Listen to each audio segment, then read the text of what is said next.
Bonjour à tous, bienvenue sur ce webinaire L'eau, une ressource à préserver, un cycle de webinaire que la Chambre de métiers et de l'artisanat Auvergne-Rhône-Alpes réalise avec les agences de l'eau et avec le soutien de la préfecture. Je Bonjour. suis Laurent Cavreau et je suis chef de projet environnement à la Chambre de métiers et je vais co-animer ce webinaire avec Alexis Lehir, ici présent, aussi de la Chambre de métiers de l'artisanat Auvergne-Rhône-Alpes. Avant de débuter, quelques petits messages. Donc, évidemment, nous sommes sur une plateforme en direct de webinaire qui ne permet pas à chacun de s'exprimer librement. Vous avez pour cela à votre disposition, malgré tout, un onglet chat qui est en bas à droite de votre écran. Et juste à côté, si vous avez des questions à poser au cours de cette présentation, nous vous invitons à les faire via l'onglet questions, le petit onglet questions à gauche du chat. On y répondra soit Alexis, soit moi à travers au cours de la présentation, où on se réservera quelques minutes à la fin de ce temps d'échange, de ce temps de présentation, pour échanger avec vous. La présentation vous sera adressée pour vous, entreprise, à l'issue du webinaire. Et puis, sachez que ce webinaire est enregistré et sera revisionnable en replay sur la page de la CMA Auvergne-Rhône-Alpes sur site internet. Sur cette page, vous pouvez d'ailleurs y retrouver d'autres webinaires liés à la transition écologique sur l'énergie ou d'autres sujets.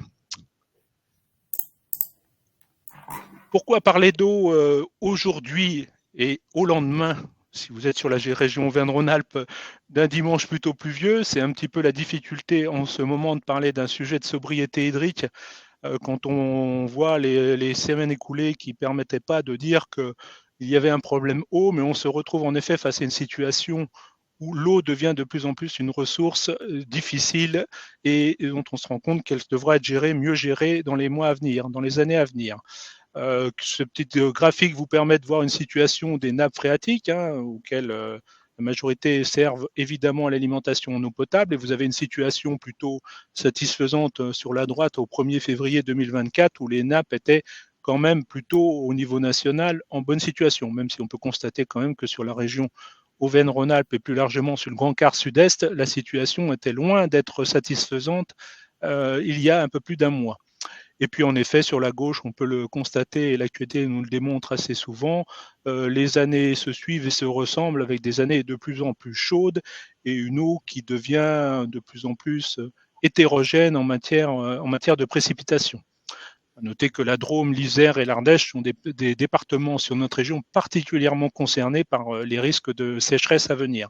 Si on fait un petit transfert, un petit retour en arrière et rien qu'il y a 6-8 mois en arrière, la situation, vous le voyez toujours la partie de droite, la situation était plus que problématique en 2023 au 1er août où les nappes étaient vraiment à des niveaux très très bas.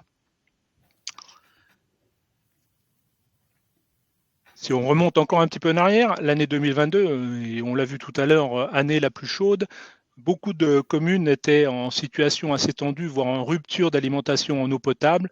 Vous avez sur ce diagramme issu de l'ARS et de la préfecture, en effet, une situation des principales mesures qui étaient prises avec tous ces petits points représentent des communes qui étaient donc dans des situations tendues. Donc une sécheresse chronique qui s'installe en France depuis plusieurs années et avec donc cette eau, cette ressource qu'on pensait inépuisable, qui devient de plus en plus problématique et qui nécessite d'avoir une approche différente, quels que soient les usagers. Pour cela, l'État, le président de la République a lancé le 30 mars dernier un grand plan eau avec des objectifs assez importants et notamment le principal était d'avoir une réduction des consommations d'économie d'eau pour tous les secteurs, quels qu'ils soient d'activité, à l'horizon de 2030, donc une baisse de 10%. Donc les objectifs sont ainsi déclinés, il fallait inscrire la sobriété dans tous les usages et dans la durée. Évidemment aussi lutter contre les problèmes de fuite et moderniser le réseau d'alimentation en eau potable, qui reste en effet assez important en termes de fuite et donc en termes d'une perte de cette ressource.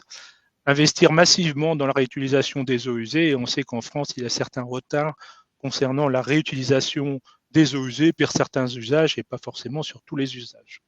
Planifier l'eau, ou encore une dernière mesure concernant un dernier objectif de mettre en place une tarification progressive et incitative. Ça, c'était le programme, le plan de l'eau que le président de la République a décliné. Puis ça, au niveau national, il y a maintenant tout juste à peu près 1 an. Et puis parallèlement au niveau régional, en Auvergne-Rhône-Alpes, sous l'égide de la préfète de région Auvergne-Rhône-Alpes, elle a signé le 26 mai dernier un plan de sobriété hydrique des entreprises avec l'ensemble des acteurs économiques. L'objectif était d'anticiper et d'informer en cas de crise sur la ressource en eau. L'année 2022 avait été une année particulièrement difficile pour tous les acteurs et tous les usagers de l'eau, et il fallait un petit peu modifier et anticiper, mieux anticiper. L'objectif est de mobiliser l'ensemble des acteurs économiques, quelle que soit leur consommation, et pas forcément les gros consommateurs, hein, on peut en avoir, mais l'ensemble des usagers de l'eau, y compris les TPE, devaient se mobiliser sur cette sobriété hydrique. Et enfin, il y a un vrai enjeu aussi, identifier les bonnes pratiques, sensibiliser et accompagner les entreprises. Avant de rentrer plus en avant, évidemment, dans le métier qui nous intéresse ce jour avec le métier de la coiffure et les salons de coiffure, peut-être un dernier slide concernant l'évolution du prix de l'eau. C'est une augmentation qui est citée comme probable d'environ 50% d'ici à 2030 par France Publique Eau. Et vous avez déjà l'augmentation un petit peu du prix de l'eau sur ce graphique en bas à droite de cette slide qui montre que ce prix augmente progressivement. Ce n'est pas du même domaine que des coûts de l'énergie et il faut espérer que ça ne le devienne pas, mais on peut s'y attendre. Alors pourquoi il y a aussi un enjeu à faire évoluer une tarification, la tarification du prix de l'eau, une tarification progressive et ou saisonnière qui est déjà en place dans certaines collectivités. On citera pour ce qui est de les régions, et sans être exhaustive, mais 2 grandes collectivités, Chambéry qui met en place une tarification progressive et la métropole de Lyon. Je cite ces 2 exemples à titre d'exemple, ce n'est évidemment pas une liste exhaustive. Alors évidemment, pourquoi le prix de l'eau augmente, c'est du fait aussi d'augmentation des coûts d'autres besoins, le coût de l'énergie ou des réactifs qui, évidemment, pour rendre l'eau potable, peut être amené aussi à augmenter ce prix de l'eau. Et puis, il y a de plus en plus de fuites importantes dans le réseau avec de nouveaux polluants aussi à traiter en aval, en amont. Pardon. Voilà un petit peu pour cette présentation et pour planter le décor de ce sujet de sobriété hydrique. Et maintenant, je vais laisser la parole à Alexis pour vous présenter plus en détail sur les métiers de la coiffure. Très bien, merci Laurent. Hop, bonjour à tous. Donc, l'eau dans les salons de coiffure. Donc, pour nous, c'est un nouveau sujet. On commence à s'en occuper euh, dans l'artisanat plus sérieusement, disons, enfin plus sérieusement. Depuis quelques mois, c'est un sujet qui monte en puissance. Donc nous, on va vous proposer des pistes, des éco-gestes, des investissements pour essayer de réduire les consommations d'eau. C'est des pistes. On peut aussi après les investiguer plus en détail et les chiffrer lors d'un diagnostic dans votre salon, mais on le reprécisera après. Alors, on va commencer par quelques chiffres dans les salons de coiffure. Donc, il y a 11 000 entreprises en Auvergne-Rhône-Alpes. Donc, l'artisanat n'est pas, enfin, les artisans ne sont pas des gros consommateurs en général individuellement, mais le nombre d'entreprises fait que l'impact devient beaucoup plus important, et c'est pourquoi on travaille dessus. Donc, la plupart des salons de coiffure sont des petits salons de coiffure entre guillemets avec moins de 3 salariés. Et on a une consommation d'à peu près 55 mètres cubes par équivalent temps plein, par personne productive par an. Donc c'est à peu près la consommation d'une personne dans un foyer, la consommation par personne, ce que vous tirez dans votre robinet, évier, douche, toilette à domicile. Donc vous avez le pouvoir pour agir sur quelque part l'équivalent de la consommation d'un Français et dans votre travail au quotidien.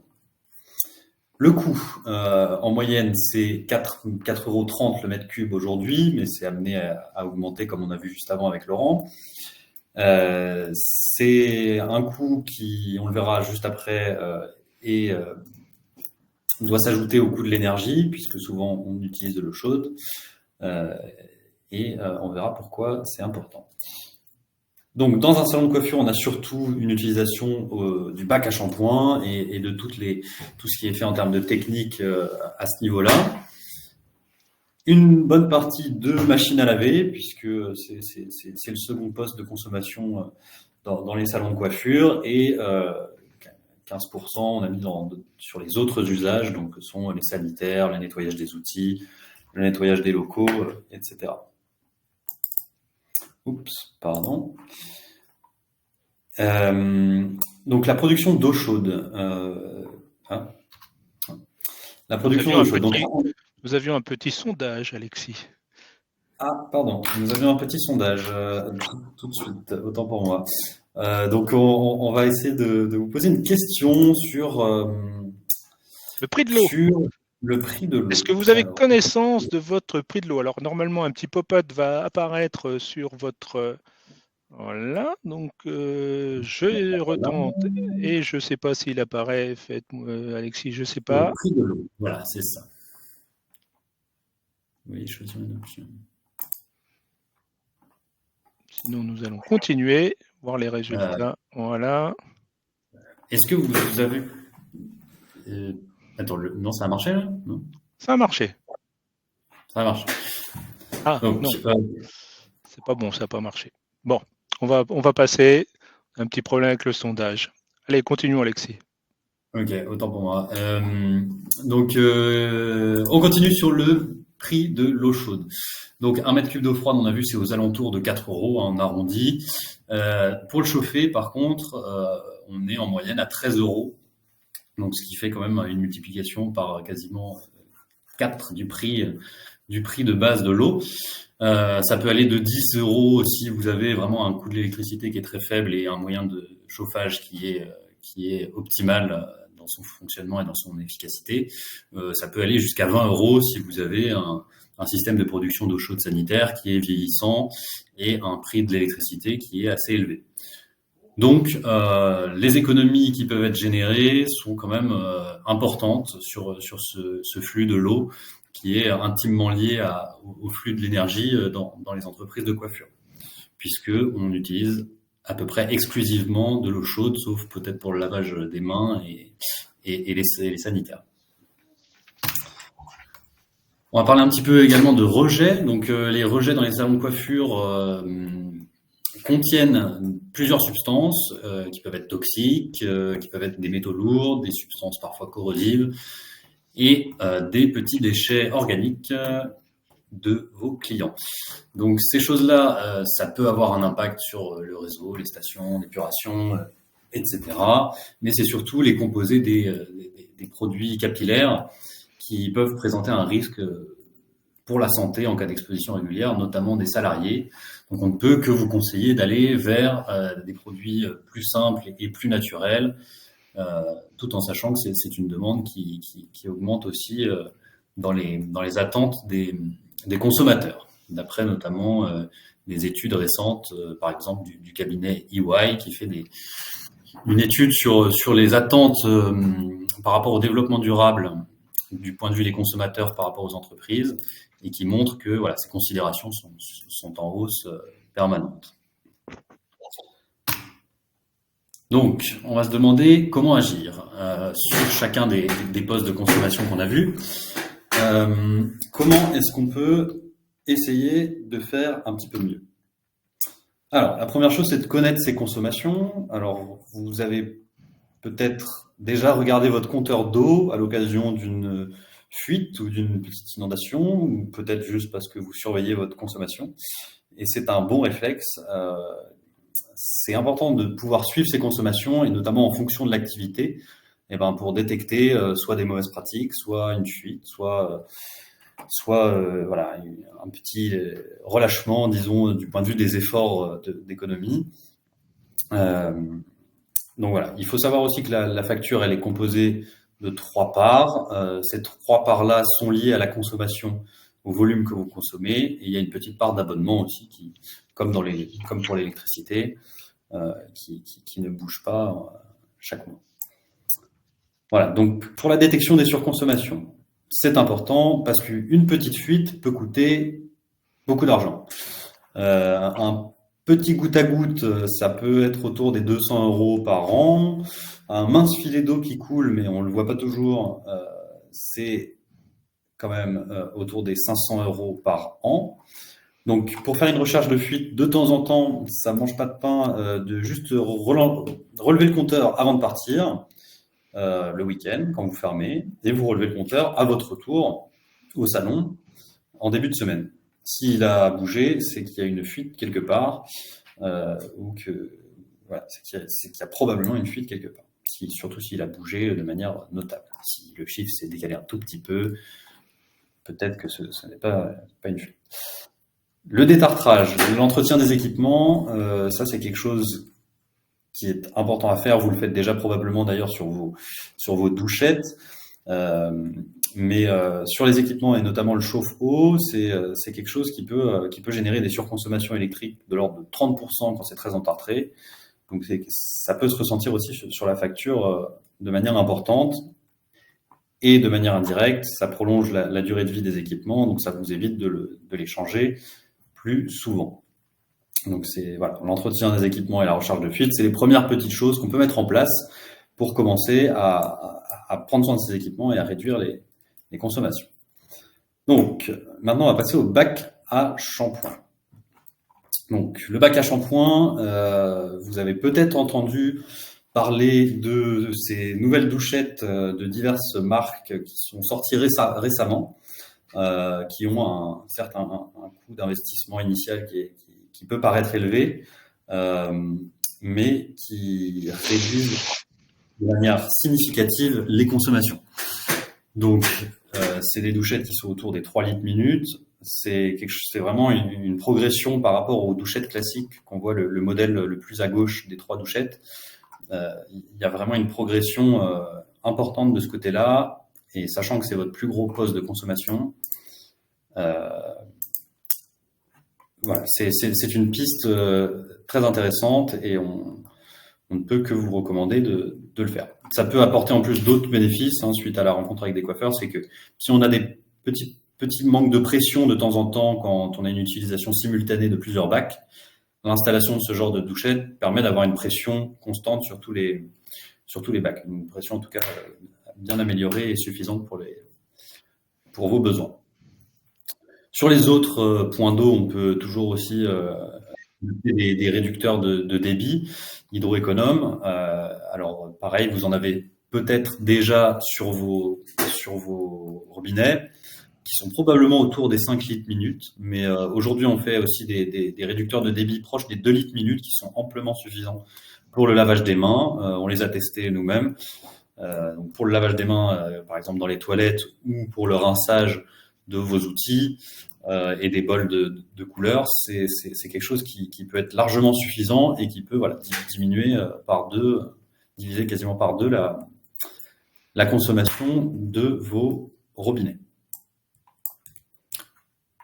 Le mitigeur thermostatique centralisé. Donc ça, c'est une piste pour gagner du temps, notamment au réglage de la température quand vous êtes au bac à shampoing.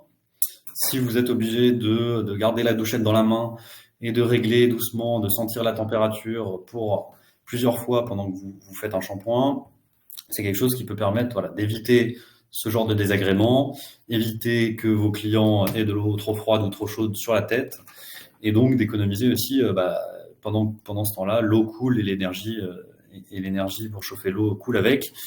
Donc c'est quelque chose qui a un certain coût à l'investissement, mais qui permet un vrai confort d'utilisation au quotidien, de ne plus avoir à se prendre la tête entre guillemets à régler la température, et vous permet d'éviter de brûler vos clients et de réduire les coûts en eau et en énergie. Ça, il faut en parler avec votre plombier, voir si votre installation peut faire l'objet de l'ajout de ce matériel-là, et demander un devis. On a les vases d'expansion sanitaire. Donc ça, c'est quelque chose qui permet d'économiser l'eau aussi qui passe dans votre chauffe-eau. Donc, quand on chauffe de l'eau, elle prend du volume, elle prend plus de volume, environ 3%. Donc, si on passe l'eau de 10 degrés à 60 degrés, elle va faire elle va prendre un peu plus de place. Donc, pour éviter que le ballon explose, on a un groupe de sécurité. Comme vous le voyez sur l'image à droite, il y a petite chose avec le petit bouton rouge là. C'est un groupe de sécurité. Ça permet d'évacuer une petite partie de l'eau pour éviter que le chauffe-eau monte en pression et présente des problèmes. Donc cette eau-là, sur vos ballons, elle descend dans un entonnoir et s'en va vers les égouts directement. Donc on a 3% du volume d'eau qui passe dans le ballon d'eau chaude qui est juste jeté aux égouts directement. Donc c'est quelque chose qui peut être amélioré. Peut-être que vous en êtes déjà équipé, mais c'est assez rare. On n'en a pas encore vu énormément, même si c'est préconisé par les plombiers souvent à l'installation. Donc voilà, ce petit vase d'expansion sanitaire, c'est une petite capsule qui se place à côté du chauffe-eau et qui va permettre d'absorber cette augmentation de volume et pour restituer ensuite l'eau quand vous allez commencer à tirer l'eau chaude le matin, par exemple, après la chauffe dans la nuit. Ça a un autre avantage, c'est que ça permet de maintenir une pression constante dans le système et de protéger les équipements, notamment la tuyauterie et le groupe de sécurité, qui, quand il faut le changer, ce groupe de sécurité, certes, la pièce ne vaut pas grand-chose, entre guillemets, c'est autour de 30 ou 50 euros, mais la main-d'œuvre, voilà, une opération de plomberie pour remplacer un groupe de sécurité, on évite à plusieurs centaines d'euros. Et si on peut éviter, en protégeant justement ce groupe de sécurité par un vase d'expansion sanitaire, si on peut éviter de le changer, ça réduit aussi les coûts de ce côté-là. Voilà, donc une solution pour économiser de l'eau et pour protéger vos équipements, qui peut être intéressante dans les salons de coiffure, puisque une grosse partie de l'eau consommée passe dans ce chauffe-eau. L'isolation des tuyauteries. Alors, ça permet d'économiser surtout de l'énergie, mais aussi un peu d'eau, puisque le temps de faire couler toute la longueur du tuyau d'eau qui a refroidi, ça fait un petit gâchis d'eau, et si on isole les tuyaux, ça permet de moins faire couler d'eau pour obtenir l'eau chaude. Donc, on réduit l'énergie perdue d'à peu près 75% pendant l'utilisation de l'eau chaude. Donc, c'est l'équivalent par mètre carré. Vous voyez le petit dessin à côté, ça veut dire qu'un mètre de tuyau, ça fait comme si vous aviez une ampoule de 60 watts qui était allumée en permanence. Donc, dans un salon lambda, on peut estimer qu'il y a au moins 5 à 10 mètres de tuyauterie. Donc, c'est comme si vous avez 5 à 10 ampoules qui étaient allumées en permanence si ces tuyaux-là ne sont pas isolés. Donc, s'ils sont isolés, on réduit quand même d'autour de 75% cette déperdition. Sachant que l'isolant, c'est quelque chose de pas très compliqué à faire, hein, c'est des choses qu'on peut acheter dans n'importe quel magasin de bricolage et appliquer soi-même. C'est du bricolage de niveau abordable à tous, de notre avis. Donc ça permet de réduire le temps d'attente entre deux clients et il y a un retour sur investissement qui est rapide puisque ces petites mousses isolantes ne coûtent que 4 euros le mètre carré, alors qu'on sait que cette perte énergétique elle est autour des 30-35 euros par an si vos tuyaux ne sont pas isolés du tout. Donc c'est une petite chose à faire, mais petite chose facile avec un retour d'investissement rapide et qui fera des économies durables, puisque ça c'est quelque chose qui tient très longtemps. Si vous avez un ancien ballon d'eau chaude aussi qui dépasse les 5 ans, voire plus, ça peut être une bonne idée, surtout si vous sentez qu'il est chaud quand vous le touchez à l'extérieur. Si vous sentez une chaleur importante en touchant votre ballon d'eau chaude, ça peut être intéressant d'envisager de rajouter une couche d'isolation supplémentaire ou de changer le ballon d'eau chaude, mais c'est un investissement qui est plus important. Mais de rajouter une couche d'isolant autour, ça peut aussi permettre vraiment de générer des économies assez importantes plutôt que de chauffer le local autour du ballon d'eau chaude. Voilà pour ces questions de tuyauterie et de ballon d'eau chaude. N'hésitez pas si vous avez des questions à les poser en bas à droite dans l'onglet questions. Et Alexis, nous avions posé des questions, nous un petit sondage, on s'est un petit peu mélangé. Donc on avait un petit peu anticipé, je vais quand même dire, alors sur le petit sondage dans la salle, nous avons une légère, sur le connaissance du prix du mètre cube d'eau, une légère majorité qui connaît le prix de l'eau, soit tarification fixe ou soit tarification progressive. Il y en a quand même 43% dans ce échantillonnage qui ne connaît pas son prix de l'eau. Et nous avions posé la question que nous devions vous poser à ce moment-là en termes de sondage, qui était le nombre de machines à laver par semaine. Petit patauge, voilà. Donc on a les résultats sur aussi cette question-là. En moyenne, combien de machines à laver faites-vous par jour? 80% ne font une machine par jour. Voilà. Et l'inverse, 4 et plus, quand même 20%. C'est un sondage qui n'a pas de valeur représentative et statistique, mais c'est un élément d'information qu'on voulait un petit peu poser. Merci Laurent. Alors, donc pour les machines à laver, du coup, on va, bon, ça n'a pas de valeur statistique, mais on voit quand même qu'il y en a au moins une par jour pour l'entièreté des salons de coiffure, et que ça peut monter par expérience jusqu'à 3 voire 4 en effet. Et c'est quelque chose sur lequel il y a des marges de manœuvre, un minimum. Donc la base déjà, c'est d'avoir une machine à laver qui est plutôt performante. Donc là, il faut savoir qu'une machine à laver standard sur le cycle de consommation sur lesquels elles sont comparées, c'est-à-dire le cycle de base, le coton 40-60 en général, c'est 50 litres d'eau en moyenne. Donc, on ne peut que vous conseiller de faire tourner les machines à plein, de ne pas lancer les cycles de pré-lavage qui ne sont pas spécialement nécessaires, puisqu'en coiffure, les textiles ne sont pas très sales. Enfin, on n'est pas sur de la boue ou des souillures importantes. Donc, on peut se passer de cycle de pré-lavage. On peut utiliser les programmes économiques et les programmes courts qui permettent vraiment de réduire significativement les consommations, puisque sur une machine qui consomme de base 50 litres d'eau sur sa petite étiquette,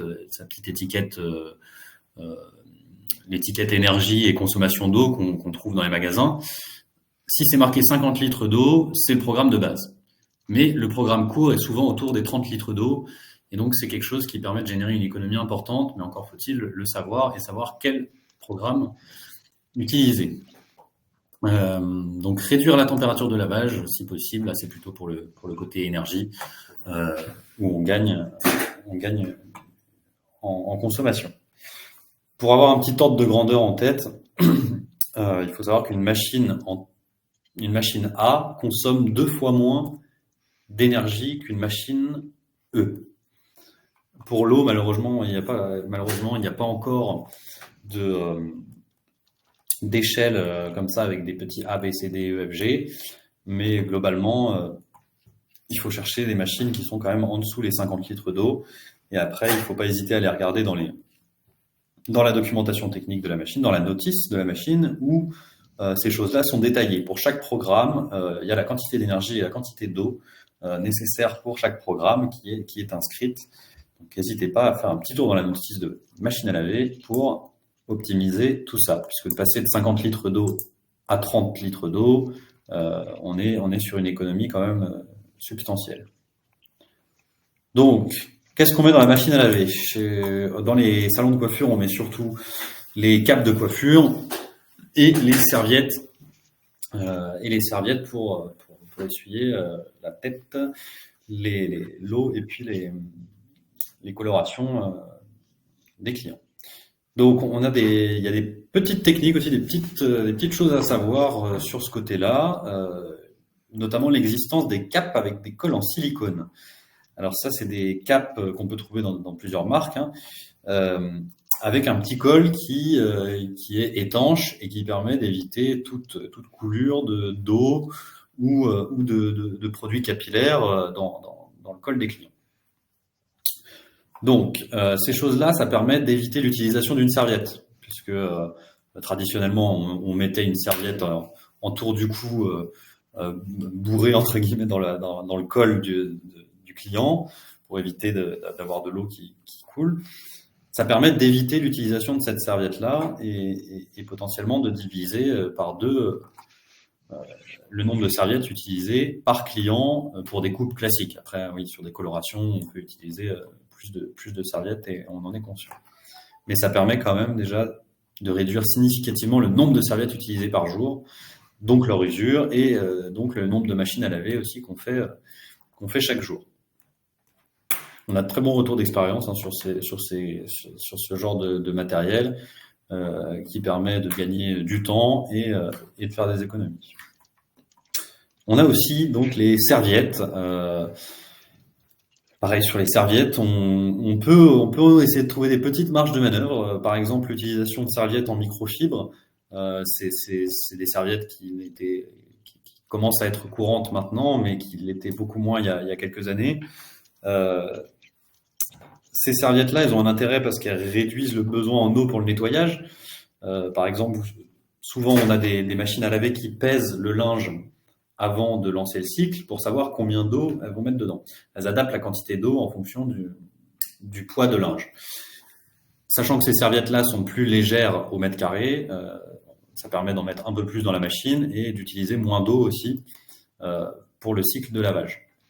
Pour une efficacité de séchage d'absorption sur vos clients qui est tout aussi satisfaisante. De plus, on peut les sécher plus rapidement, voire même sans l'utilisation d'un sèche-linge. On a eu des retours d'expérience aussi de certains salons de coiffure qui pratiquaient le séchage des serviettes à l'air libre dans l'arrière-boutique ou en extérieur, quand c'est possible. Et donc d'éviter aussi les consommations liées au sèche-linge. Et ces serviettes-là sont réputées avoir une durée de vie un peu plus longue que celle du coton, puisque moins fragile et s'effilochant moins sur les bords.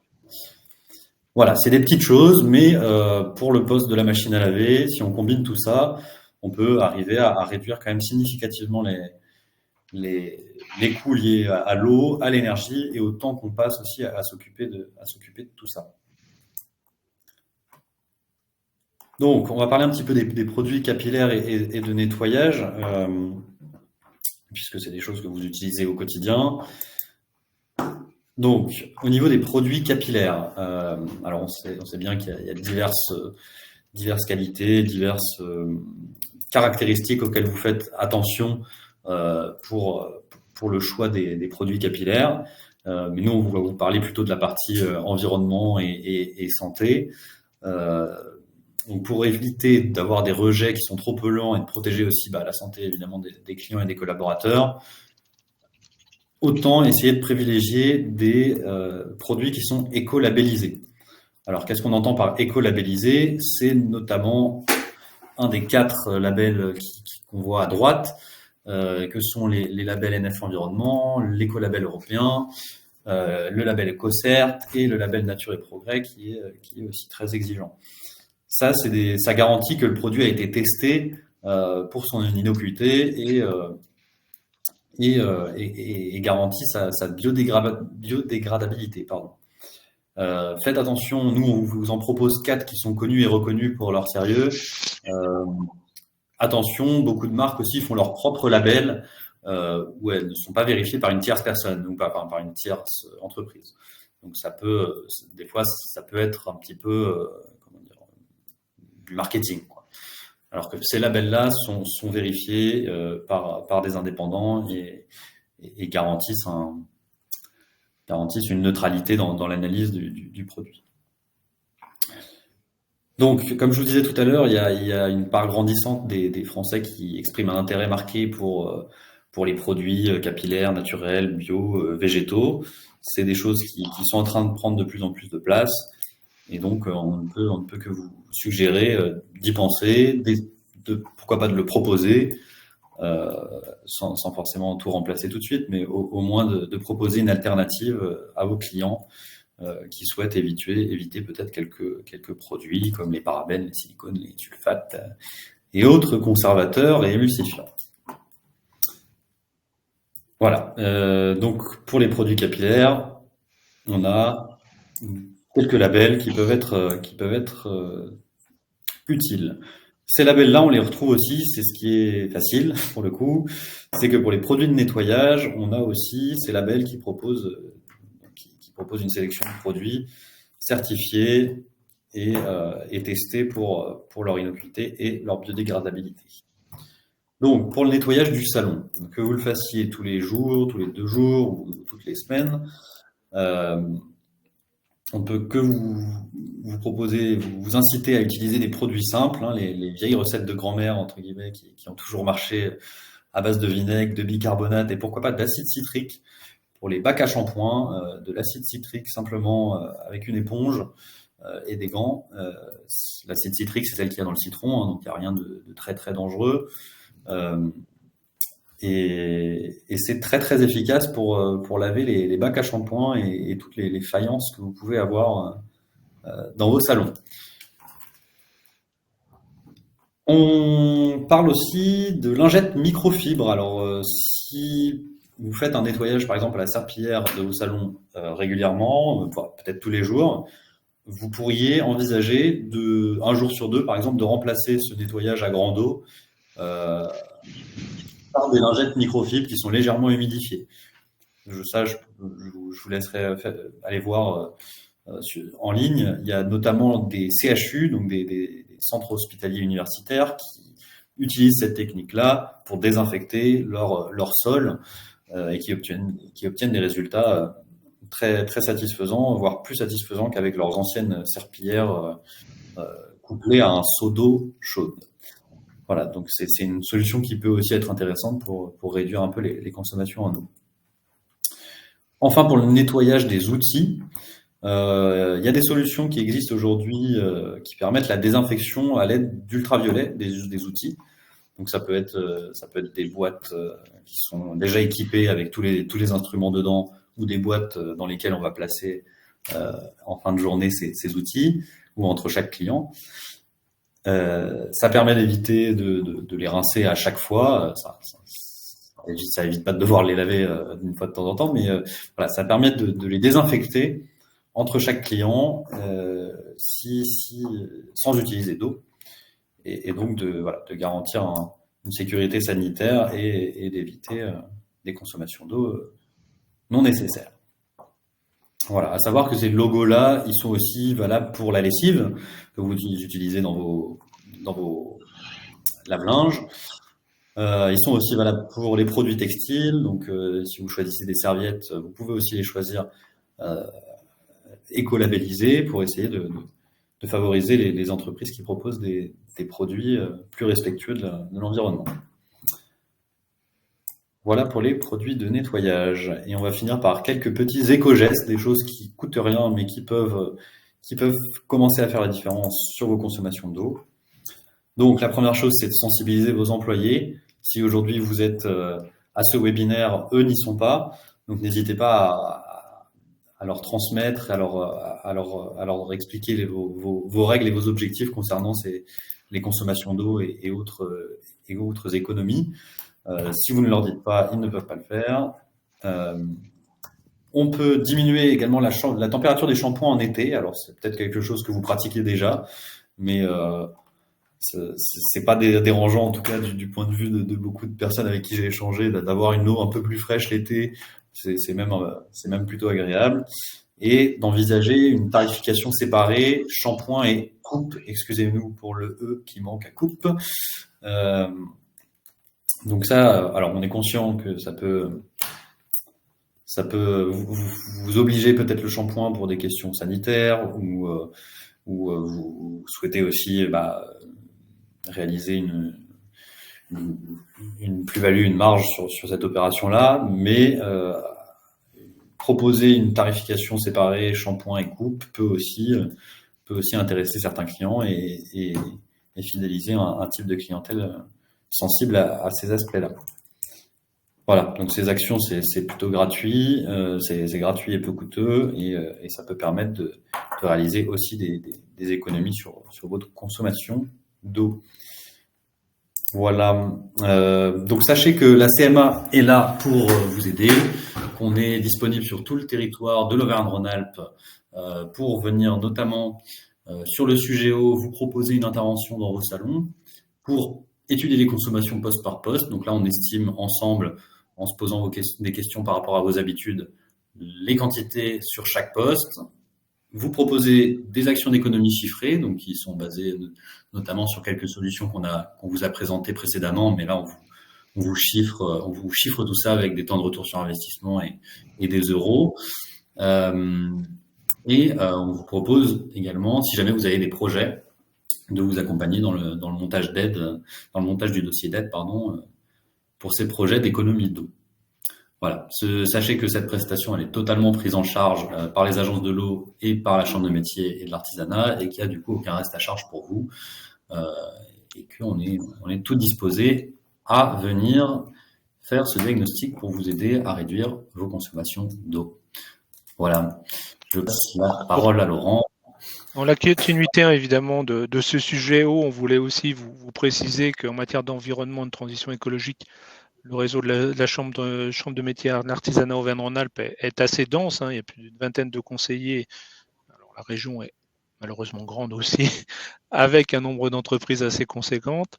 Mais en tout cas, on peut vous aider sur d'autres sujets que la sobriété hydrique, même si c'était l'objet de ce webinaire, notamment sur les aspects énergie. On l'a vu au cours de ce webinaire, l'eau chaude sanitaire, il y a des enjeux derrière d'énergie. Et là aussi, quand on fait des économies d'eau, on fait des économies d'eau chaude, on fait des économies énergétiques. Et on sait qu'en ce moment, et depuis un peu plus d'un an, le coût de l'énergie est quand même, ce flux énergie est quand même assez important avec des augmentations assez fortes. Et donc, n'hésitez pas à vous rapprocher de votre chambre de métier. Au niveau local, sur l'énergie, on peut faire une analyse de votre contrat, vous aider dans des solutions, et on peut réaliser des diagnostics énergie qui vous permettent avec un plan d'action assez simple de réduction des consommations d'énergie. Donc n'hésitez pas, ça aussi c'est sans reste à charge pour vous, pour l'entreprise. C'est pris en charge soit par la chambre de métier et aussi par l'ADEME. De manière générale, sur l'environnement, on peut réaliser des états des lieux et des plans d'action pour vous accompagner dans votre démarche de transition écologique. Alexis l'a signalé au cours de ce webinaire. Il y avait des vrais enjeux aussi de positionnement vis-à-vis d'une clientèle qui est de plus en plus sensible à ces enjeux. Donc, on peut aussi vous apporter des choses sur ce plan-là. Et puis, je terminerai aussi par un dernier sujet, un sujet emblématique chez les salons de coiffure, parce que vous avez un déchet qui est quand même, alors pas très lourd, mais assez volumineux, qui est évidemment le déchet cheveux. Donc, là aussi, dans les semaines à venir, dans les mois à venir, on lancera une action au niveau de la chambre de métier. C'est déjà le cas sur certains départements. On va essayer de la régionaliser avec des filières de valorisation des déchets de cheveux qui se mettent en place pour que ce déchet cheveux devienne une matière première réutilisable. Par exemple, des boudins de dépollution des ports ou en mer, puisque le cheveu a beaucoup de qualité, dont celle d'être assez absorbant, merci Alexis, sur les hydrocarbures. Donc c'est vraiment un matériel qui peut être utilisé, un déchet, ou voire dans du paillage horticole en remplacement du paillage via des bâches en plastique. C'est des solutions de valorisation de ce déchet, et la mobilisation de la filière des salons de coiffure sur cette valorisation de déchets, plutôt que de le voir brûlé dans des incinérateurs ou enfoui et ne servant à rien, aurait tout son intérêt. Donc, on sera amené à vous ressolliciter ou à vous contacter pour conduire ce type d'action. Donc, voilà, sur le sujet environnement, il n'y a pas que l'eau. L'eau, c'est un nouveau sujet, la sobriété hydrique. On l'a vu tout à l'heure, mais sur l'énergie, l'environnement, les déchets, on peut vous accompagner sur ces sujets-là. Puis, de manière générale, la chambre de métier, évidemment, est là pour vous accompagner sur tous vos sujets de développement, développement économique, des sujets liés à la formation de vos salariés, etc., en collaboration avec vos FAF au niveau national. Donc, vous avez le rappel sur la précédente slide, je vous avais remis, mais vous l'aurez évidemment sur la présentation. Alexis est là pour vous répondre. N'hésitez pas à le solliciter. Si vous avez besoin de faire un diagnostic de sobriété hydrique, n'hésitez pas. On vous le dit, c'est sur une accélération un peu ponctuelle où il n'y aura pas de reste à charge pour l'entreprise, et ça nous permet de vous positionner un petit peu en anticipant d'éventuelles crises sur ce sujet, qu'on soit en milieu rural ou en milieu urbain, avec des pénuries d'eau qu'on ne souhaite pas, ou des augmentations du prix de l'eau qu'on ne souhaite pas, mais qui risquent malgré tout d'arriver. Et puis de manière générale, les chambres de métier sont là pour vous accompagner. On en arrive au terme de ce webinaire parce qu'on avait prévu 45 minutes de présentation et un quart d'heure de questions. Alors, je vais me permettre de répondre à une question en direct parce que pour le chat et surtout pour le replay, où on nous sollicitait sur le type d'isolant pour la tuyauterie et pour le ballon d'eau chaude. Donc, moi, j'ai précisé dans les réponses que c'était souvent pour les isolants tuyaux, c'est des isolants assez simples à se poser où vous avez simplement à les fendre et les apposer sur le tuyau d'eau chaude. C'est assez simple et ça se trouve un petit peu partout, à ne pas confondre avec des isolants pour le chauffage où là c'est d'autres types d'isolants. Quand vous avez un chauffage sanitaire centralisé, ça c'est d'autres types d'isolants pour le chauffage. Et puis pour le chauffe-eau, Alexis, tu compléteras où tu infirmeras ce que je dis, mais il existe des enveloppes ou des housses qui s'apposent sur le ballon. Alors, il faut qu'elles soient adaptées à votre capacité, mais il doit en exister de toutes les tailles pour s'apposer sur le ballon d'eau chaude. Alors, c'est moins efficace quand c'est pas prévu à l'origine. Malgré tout, alors tu sais, 5 ans, c'est peut-être sur des ballons d'eau chaude un peu plus vieux ou assez âgés où en effet il manquerait une capacité d'isolant. Je pense que les derniers ballons d'eau chaude sont quand même suffisamment isolés pour avoir une inertie qui ne permette pas de perte de chaleur. Mais ça peut arriver. Donc au cas où, comme l'a dit Alexis tout à l'heure, je veux dire, si le ballon d'eau chaude, vous mettez la main et qu'il est chaud à l'extérieur, c'est que c'est pas tout à fait normal. Donc, il doit perdre sa chaleur emmagasinée à l'intérieur. En effet, il y a des enveloppes ou des housses qu'on peut trouver, mais on peut aussi, si on est un petit peu bricoleur, éventuellement le faire avec des plaques d'isolant, tout simplement, qu'on va aller entourer autour du ballon. Enfin, voilà, on peut le faire aussi maison, ça coûte un tout petit peu moins cher, mais ça sera peut-être un peu moins efficace qu'une enveloppe directement prévue pour ça. Ça peut être intéressant quand même d'envisager, même sur des ballons, voilà, s'ils sont pas, peu importe l'âge du ballon, s'il est chaud à l'extérieur, c'est que c'est pas normal, et certains ballons bas de gamme, même actuels, peuvent des fois peuvent être un peu légers en isolant, et voilà, c'est une petite chose à faire, mais qui peut être intéressante sur le long terme. Très bien, il n'y a pas d'autres questions dans le chat ni dans l'onglet questions. Eh bien, écoutez, on ne peut que vous encourager à nous solliciter, à faire évidemment le relais. Alors, on enverra aux entreprises à l'issue, comme je vous l'ai précisé en début de webinaire, la présentation PML avec un petit lien, un petit questionnaire d'évaluation comme il se doit. N'hésitez pas à y répondre, n'hésitez pas à faire la promotion, en tout cas relayer ce webinaire auprès de vos collègues, confrères, salon de coiffure. Et puis, nous restons disponibles pour répondre à toutes vos questions à l'issue de ce webinaire. N'hésitez pas à nous contacter, à contacter Alexis, ou à contacter votre chambre de métier pour vous accompagner sur les sujets de la transition écologique ou sur d'autres sujets de développement de l'entreprise. On vous remercie et on vous souhaite une bonne fin de journée. Merci, au revoir. Merci, au revoir.